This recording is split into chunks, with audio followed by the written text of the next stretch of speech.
Lai gan vēl nesen baudījām siltu atvasaru, skarbais rudens jau klauvē pie loga ar pirmajiem mīnusiem, smagām lietavām un pat slapju sniegu. Tātad ziemas riepu sezona ir klāta vēl krietni pirms obligātā 1. decembra.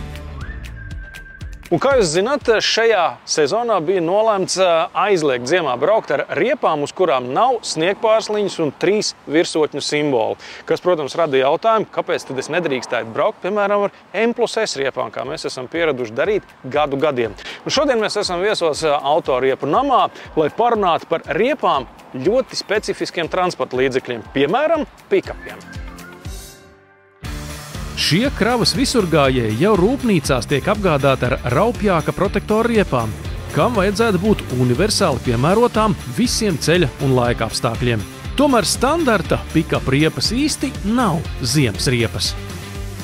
Jā, šis ir konkrēts piemērs, ka riepai virsū ir M+S, bet viņa reāli izskatās, un es domāju, arī ziemā uzvedās kā vasaras riepa.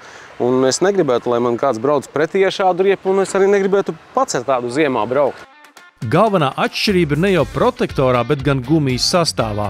Starp sezonā tādas riepas saķere vēl būs gana laba, taču salā M+S bez sniegpārsliņas kļūst cieta un sliktāk bremzēs. Taču riepiniekiem ir risinājums, kā pikapu un citu lielo visurgāju īpašnieki var visu gadu braukt ar vienām un tām pašām riepām. Jā, ir opcija braukt arī visu cauru gadu gan ar šitādām mašīnām, gan arī ar parastēm viegliem mašīnām. Tikai jāsaprot tā doma, ka ir tās M+S riepas, kas mēdz būt arī vasaras riepas, un ir arī īstas vissezonas riepas, ar kurām var braukt. Pierasts uzskatīt, ka vissezonas riepas tiek izstrādātas tikai vieglajiem pasažieru auto, lielos visurgājējus atstājot novārtā. Tā nebūtu nav. Šitā ir riepa, kas paredzēta lielām mašīnām, pikapiem. Viņi varēs pārvietoties droši jebkuros laika apstākļos ziemā.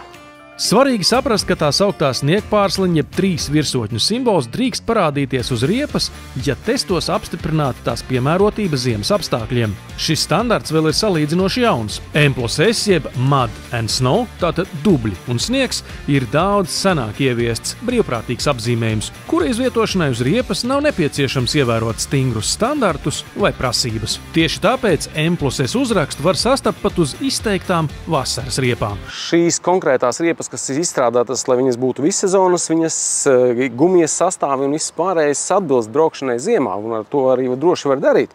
Jo tām riepām, kas ir vienkārši marķētas ar M+S, tur nekādu regulējumu nepastāv, un tos M+S var uzlikt virsū jebkurš un jebkad.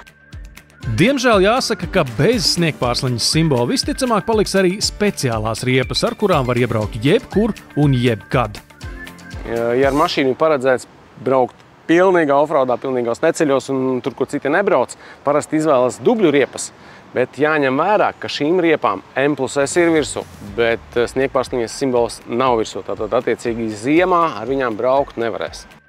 Šo riepu galvenā prasība ir maksimāla saķere dubļos un smiltīs, kā arī augsta mehāniskā izturība.